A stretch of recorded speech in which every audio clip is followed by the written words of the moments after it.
नाज़रीन असां बीठा आहियूं शाहबारो कॉलोनी में जिते डिस्पोजल आहे ऐं हीउ डिस्पोजल भाड़े वारनि लाइ आज़ार बणियल आहे छो जो मुख़्तलिफ़ टाइमनि ते हीउ डिस्पोजल जी जेके नाली जेकी आहे हीअ बंदि थी वञे जंहिंजे करे पाणी जेको आहे क्रॉसिंग नथो थिए अॻिते जेको आहे घिटियूं भरिजी थियूं वञनि।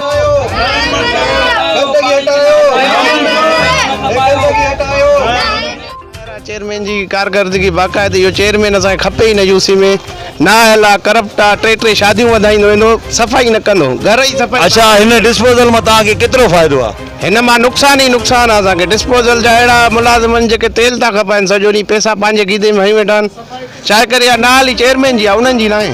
अच्छा केतिरा मुलाज़िम हिते रखियल? हिते 4-5 आहिनि जेके ज़ाहिर ई न आहिनि। हिकिड़ो ईंदो आहे उहो बि तेल खपायूं हले ई नथो हिकिड़ो ॾींहुं हले थो कलाकु अधु कलाकु हले थो जेको हले थो सो हले थो।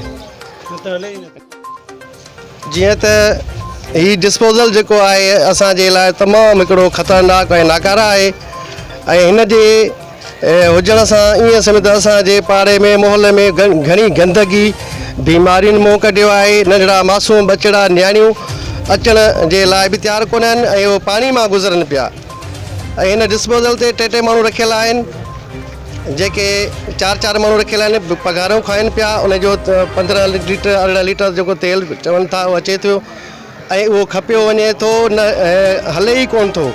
अच्छा जेके तव्हांजे यूसी जा नुमाइंदा खया आहिनि काउंसलर वाइस चेयरमैन ऐं चेयरमैन उन्हनि जो कहिड़ो किरदारु आहे? साईं उन्हनि जो इहो ई किरदारु आहे त उहे उन्हनि सां गॾु मुलस आहिनि ऐं उहो कॾहिं बि लड़ी न आया आहिनि त बाबा ऐं हेॾे जो गंदगी आहे छाजे करे थी थिए छो थी थिए या कंहिं ऑफिसर खे या ज़िले खे इंतज़ामिया खे बि को ज़हन में या का हुनजी सिस्टम खे ई न आहे।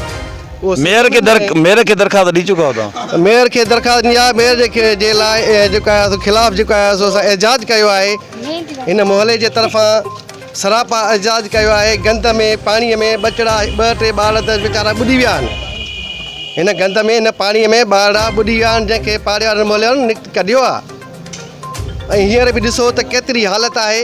छा आहे असां इंसान न आहियूं या असांजो इहो हक़ु कोन आहे जो असां सुथराई में रहूं? या अचण वञण में तकलीफ़ है गंदगी लगी पई आहे जेको आहे असांखे सहूलियत न आहे हिते बिल्कुलु बिल्कुलु उहो बि नथो हले साईं सॼे ॾींहुं 2-2 टे ॾींहं हले ई नथो बिल्कुलु। टे मुलाज़िम छा था कनि बाक़ी? बसि ज़ाहिर ई कोन्हनि खे अदा छा कयूं असां मेयर खे दरख़्वास्त ॾिनी आहे? ॾिनी हुई से पर हाणे आया ई न छा कयूं। चेयरमैन यूसी 12 जेके चयो आहे कुझु तव्हां चयो हुयोसीं असां वञूं था चेयरमैन ॾे वियासीं उन चयो बाबा अचे घुराए कमु सिधो कराईंदासीं उन खां पोइ आया हिते किन खणी आहे वरी 8 महीनो आहे वरी न आया आहिनि जंहिंमें असां मेयर ॾे वियासीं मेयर चयो बाबा यूसी चेयरमैन जो कमु आहे यूसी चेयरमैन ॾे वरी बार वियासीं जंहिंमें असांखे हुन चयो असां तव्हांखे मुलाज़िम ॾींदासीं मुलाज़िम न ॾिनासीं रहंदो गंदगी वधी आहे इहा हालत ॾिसो 4 मुलाज़िम अथव जंहिंमें अचनि था चकर। शाहबारो कॉलोनी जा मसला ॿुधा ही डिस्पोजल अवाम जो चवणु आहे त असांजे गिचीअ में पयल आहे हिते 4 मुलाज़िमनि जिन खे तेल बि मिले थो पर तेल उहो खपाए खाई था वञनि। उन खां पोइ यूसी 12 जो चेयरमैन दोस्तनि जो चवणु आहे त नायल आहे हुनजो को वर्की कोन्हे को घर मां निकिरण लाइ तयारु कोन्हे को।